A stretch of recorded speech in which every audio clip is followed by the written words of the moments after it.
খবর 24 সাথে আপনাকে স্বাগত।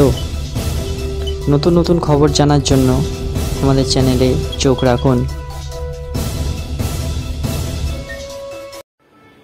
নমস্কার দর্শক বন্ধুরা, স্বাগত আমাদের এই চ্যানেলে। লোকসভা নির্বাচনের মধ্যে স্বস্তি পেলেন দিল্লির মুখ্যমন্ত্রী অরবিন্দ কেজরিওয়াল। আবগারি মামলায় অন্তর্বর্তী জামিন দেয়া হল আপ সুপ্রিমোকে।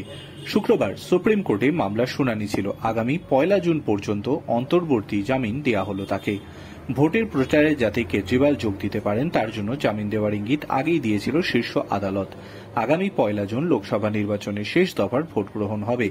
ওই দিন পর্যন্ত জামিন দেয়া হয়েছে তাকে। ঠিক পরের দিন অর্থাৎ 2রা জুন ফের আত্মসমর্পণ করতে হবে দিল্লির মুখ্যমন্ত্রীকে।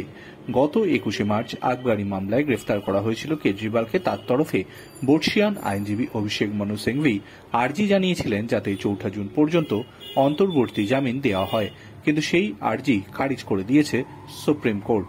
Bureau report.